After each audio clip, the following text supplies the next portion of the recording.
बच्चों, आज हम लोग गद्य खंड का शेष अंश पढ़ेंगे।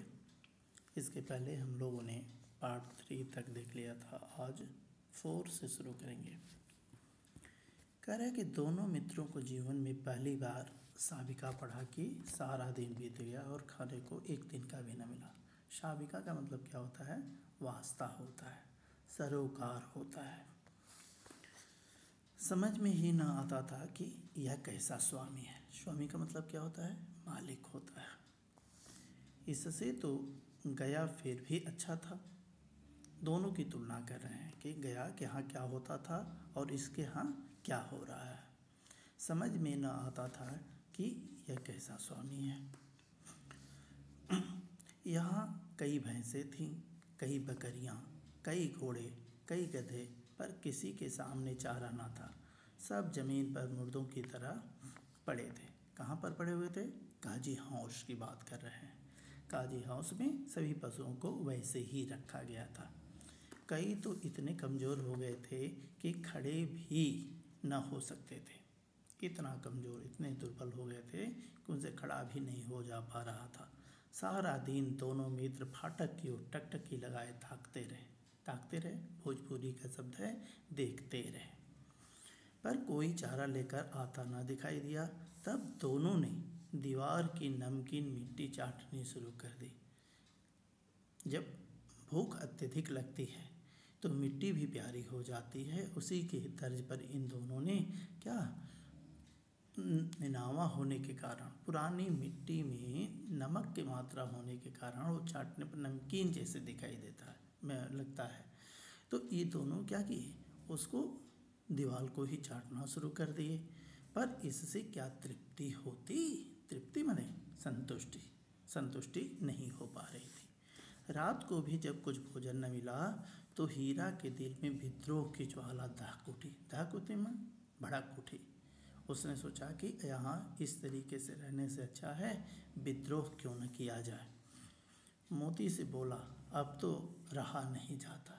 हे मेरे भाई, अब तक तो किसी तरीके से हम लोग रहे, लेकिन आगे रहा नहीं जा रहा है। मोती ने सिर लटकाए हुए जवाब दिया, मुझे तो मालूम होता है कि प्राण निकल रहे हैं। इतनी जल्द हिम्मत ना हारो भाई, लेकिन फिर भी इतनी जल्दी हम लोगों को हिम्मत हारना नहीं चाहिए। यहाँ से भागने का कोई उपाय निकालना चाहिए। कोई ऐसा उपक्रम करते हैं जिससे हम लोगों को यहाँ से छुटकारा मिल जाए, हम लोग यहाँ से चलें। आओ दीवार तोड़ डालें, एकता में बल होता है। तो उन्होंने साहस जुटाया और उस मिट्टी की दीवार को तोड़ने का उपक्रम करने लगे।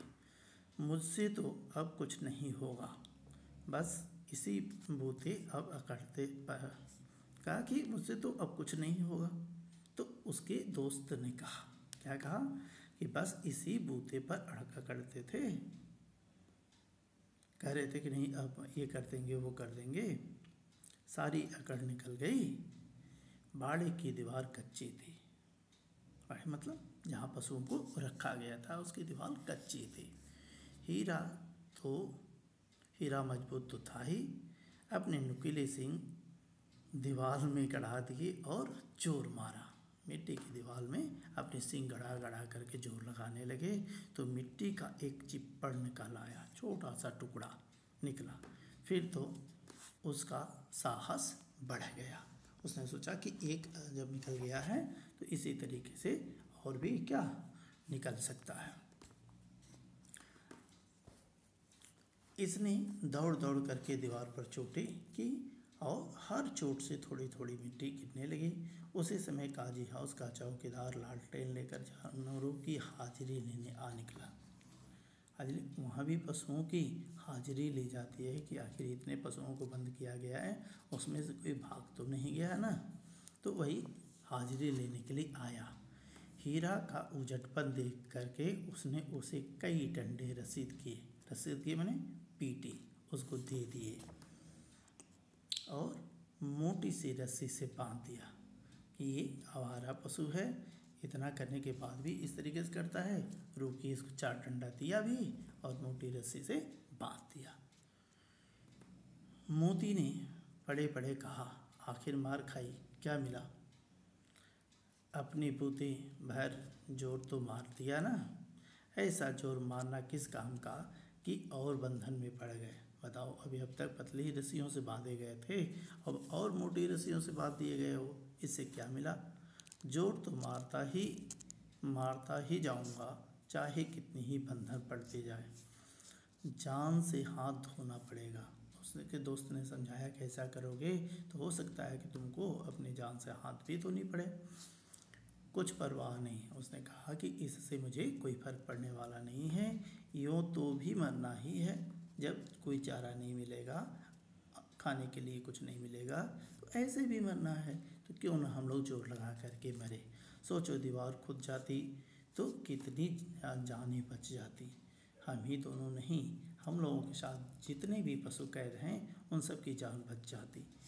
इतने भाई यहाँ बंद हैं, किसी की देह में जान नहीं है। 2-4 दिन और यही हाल रहा तो सब मर जाएंगे। हम लोगों के साथ साथ ये जितने भी बंद हैं ये सभी मारे जाएंगे। हाँ, यह बात तो है।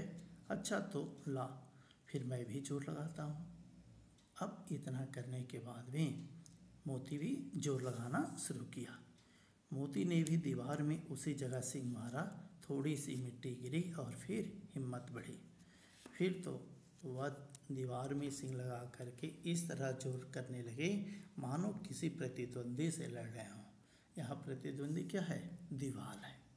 तो ऐसे लग रहा था मानो ये प्रतिद्वंदी हो, ये दोनों युद्ध कर रहे हैं। आखिर कोई 2 घंटे की जोर आजमाई के बाद दीवार ऊपर से लगभग 1 हाथ गिर गई। 2 घंटे तक परिश्रम किए तो 1 हाथ दीवार को तोड़ दिए।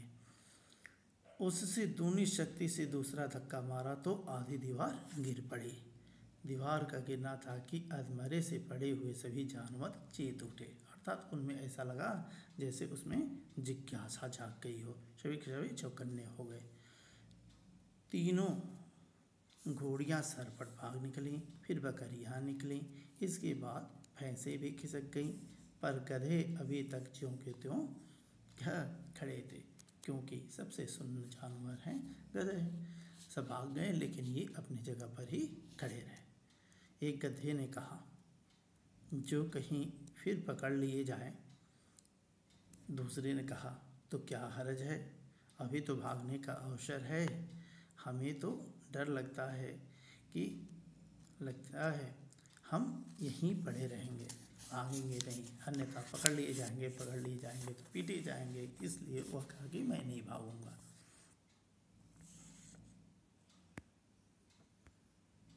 अब आधी रात अब फिर कहता है कि आधी रात से ऊपर जा चुकी थी। दोनों गधे अभी तक खड़े सोच रहे थे कि भागें या ना भागें, और मोती अपने मित्र की रस्सी तोड़ने में लगा हुआ था।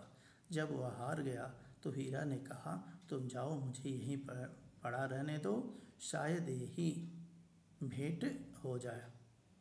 उसने कहा कि नहीं, ठीक है, नहीं टूट रहा है, तुम भाग जाओ, मुझे यहीं रहने दो। मोती ने आंखों में आंसू ला करके कहा कि तुम इतने स्वार्थी समझते हो हीरा। मैं इतना स्वार्थी नहीं हूँ कि अपने मित्र को संकट में पड़ा हुआ देख करके मैं भाग जाऊँ। आज हम और तुम इतने दिनों से एक साथ रह रहे हैं, आज तुम विपत्ति में पड़ गए तो मैं तुम्हें छोड़ करके अलग हो जाऊं? ऐसा मुझसे होने वाला नहीं है। हीरा ने कहा, बहुत मार पड़ेगी, लोग समझ जाएंगे कि यह तुम्हारी शरारत है। मोती गर्व से बोला, जिस अपराध के लिए तुम्हारे गले में बंधन पड़ा, उसके लिए अगर तुम पर मार पड़े तो क्या चिंता। इतना तो हो ही गया है कि 9-10 प्राणियों की जान बच गई। ठीक है, हम दोनों लोग पिटाएंगे तो पिटाएंगे, लेकिन इतने जानवरों की रक्षा तो हम लोगों ने कर दिया, वे सब तो आशीर्वाद देंगे ही देंगे। यह कहते हुए मोती ने दोनों गधे को सींग से मार मार करके बाड़े से बाहर निकाला। नहीं भागोगे तो लो, मैं भगा दे रहा हूँ। अपनी सींग से मारने लगे, जिसके कारण वे दोनों भाग गए और तब अपने बंधु के पास आकर के सो रहा। भोर होते ही मुंशी और चौकीदार और अन्य कर्मचारियों में कैसी खलबली मची, इसके लिए लिखने की ज़रूरत नहीं। अर्थात तो तुरंत ही वहाँ उथल पुथल सा मच गया। बस इतना ही काफ़ी है कि मोती की खूब मरम्मत हुई और उसे भी मोटी रस्सी से बांध दिया गया। अभी एक मित्र को रस्सी से बांधा गया था, इसके बाद अब दूसरे मित्र को भी मोटी रस्सी से बांध दिया गया। एक सप्ताह तक दोनों मित्र वहाँ पड़े रहे। किसी ने चारे का एक तीर्ण भी न डाला। एक हफ्ते तक इनको खाने के लिए कुछ भी न मिला। एक बार पानी दिखा दिया जाता था, यही उनका आधार था। जीने का आधार केवल मात्र पानी रह गया था।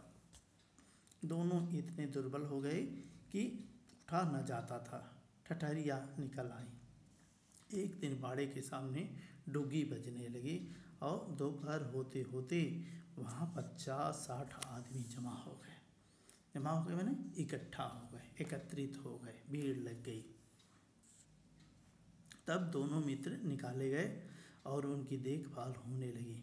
लोग आ करके उनकी सूरत देखते और मन फीका करके चले जाते।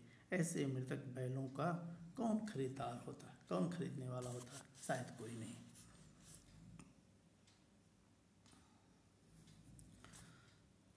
सहसा एक दाढ़ियल आदमी, जिसकी दाढ़ी अधिक हो, नीचे तक आ गई हो, उसको दाढ़ियल लिखा गया है, प्रेमचंद जी ने लिखा। तो एक दाढ़ियल आदमी जिसकी आंखें लाल थीं और मुद्रा अत्यंत कठोर आया और दोनों मित्रों के कुल्हों में अंगुली खोद कर मुंशी जी से बातें करने लगा। उसका चेहरा देख करके अंतर्ज्ञान से दोनों मित्रों के दिल कांप गए। वह कौन है और उन्हें क्यों टटोल रहा है, इस विषय में उन्हें कोई संदेह न हुआ। दोनों ने एक दूसरे को भीत नेत्रों से देखा और सिर झुका लिया। भीत माने भयभीत होकर के देखे और अंतर ज्ञान लिखे हैं इन्होंने, अर्थात अंदर से ज्ञान हो गया कि ये क्यों आया है, ये दाढ़ियल आदमी शायद इनको खरीदने के लिए जो आया है वह क्यों आया है, यह समझते हुए देर नहीं लगी। हीरा ने कहा, गया के घर से नाहक भागे। नाहक माने अनायास, बिना मतलब का हम लोगों ने भागा, अब जान न बचेगी। मोती ने अश्रद्धा के भाव से उत्तर दिया, कहते हैं भगवान सबके ऊपर दया करते हैं, उन्हें हमारे ऊपर क्यों दया नहीं आती। उन्होंने ये दोनों बैल भगवान को भी कोस रहे हैं, खरी खोटी सुना रहे हैं कि भगवान तो सबके ऊपर दया करते हैं, लेकिन हम लोग इतने निरीह बने हुए हैं, हम लोगों के ऊपर उनकी कृपा दृष्टि क्यों नहीं होती है।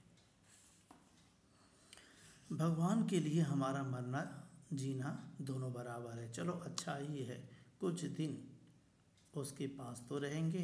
एक बार भगवान ने उस लड़की के रूप में हमें बचाया था, क्या अब ना बचाएंगे? क्वेश्चन मार्क है। एक बार लड़की जो अपने छोटी छोटी रोटियां ला करके इनको देती थी, तो इन्होंने कहा कि रोज़ रोटी छोटी लड़की की वजह से बचे थे, लेकिन क्या अब भगवान हम लोगों की रक्षा नहीं करेंगे? यह आदमी छुरी चलाएगा, देख लेना, अर्थात हम लोगों की गर्दन अवश्य काटेगा। तो चिंता क्या है? मांस, खाल, सींग, हड्डी सब किसी न किसी काम आ जाएंगे। नीलाम हो जाने के बाद दोनों मित्र उस दाढ़ियल के साथ चल दिए। दोनों की बोटी बोटी कांप रही थी, बेचारे पांव तक न उठा सकते थे, पर भय के मारे गिरते पड़ते भागे जाते थे, क्योंकि वह जरा भी चाल धीमा हो जाने पर जोर से डंडा जमा देता था, अर्थात डंडे से पीट पीट करके इन लोगों को ले जाता था। तो जहाँ ही ये धीरे होते थे उसके बाद वो मारने लगता, इसलिए न चाहते हुए भी ये दोनों चले जा रहे थे। राह में गाय बैलों का एक रेवड़ हरे हरे घास में चरता नजर आया। रेवड़ का मतलब क्या होता है बेटा? रेवड़ का मतलब होता है झुंड। तो जानवरों का झुंड दिखाई दिया। सभी जानवर प्रसन्न थे, चिकने थे, चपल थे। चपल में चंचल, कोई उछलता था, कोई आनंद से बैठा पाहुर करता था। कितना सुखी जीवन था इनका, पर कितने स्वार्थी हैं सब।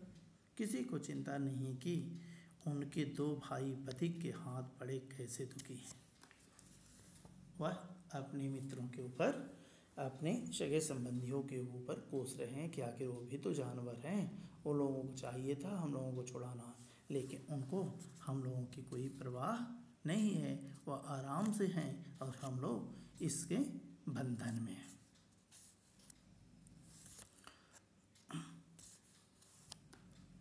कैसे स्वार्थी सब के सब, किसी को चिंता नहीं। सहसा दोनों को ऐसा मालूम हुआ कि यह अपरिचित राह है, जिस राह से हम लोग आए थे वह राह नहीं है, जानी पहचानी राह नहीं है। हाँ, इसी रास्ते से गया उन्हें ले गया था। यह परिचित राह है, परिचित मतलब जाना बुझा समझा हुआ।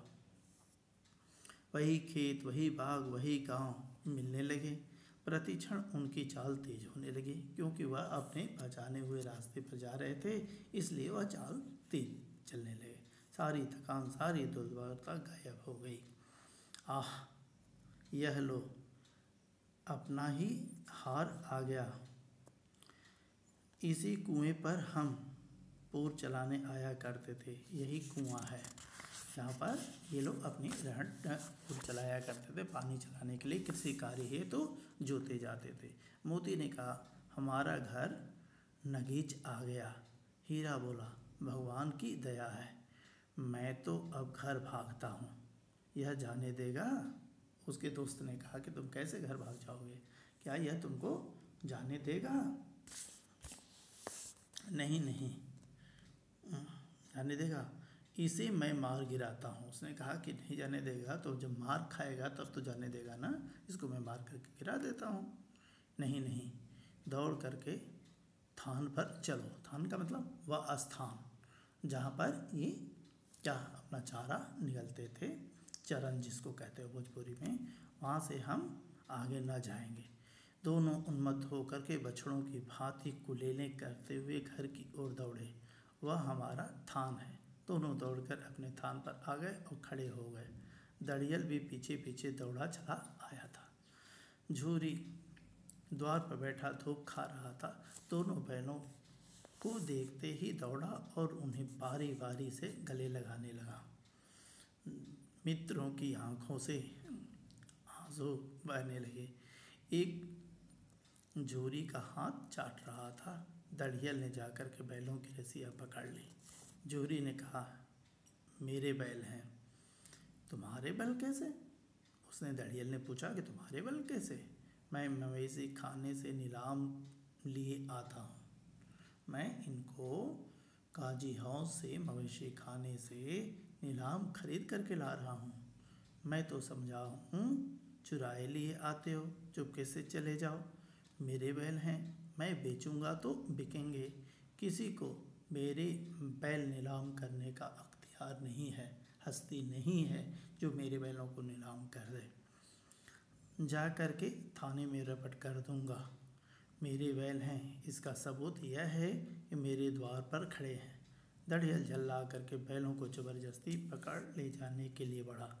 उसी वक्त मोती ने सींग चलाया। दड़ियल पीछे हटा। मोती ने पीछा किया। दड़ियल भागा।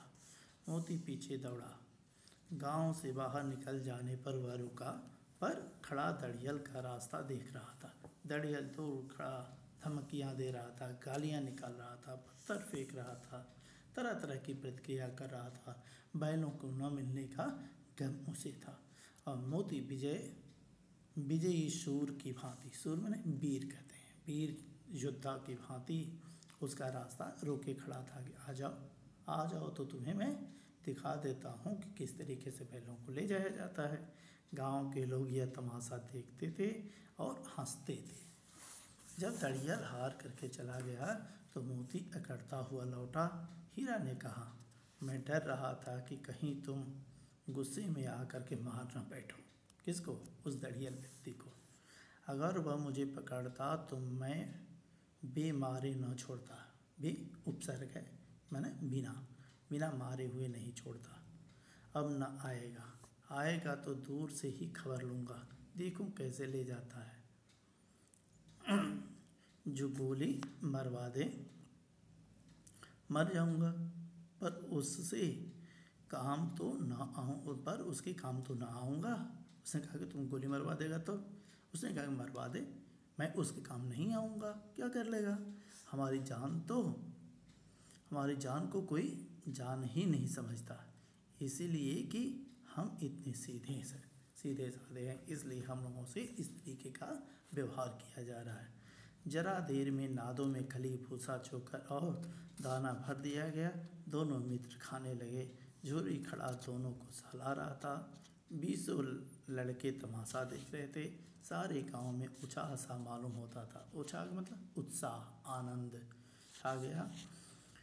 उसी समय मालकिन ने आकर के दोनों के माथे चूम लिए, अर्थात उनको सम्मान किया।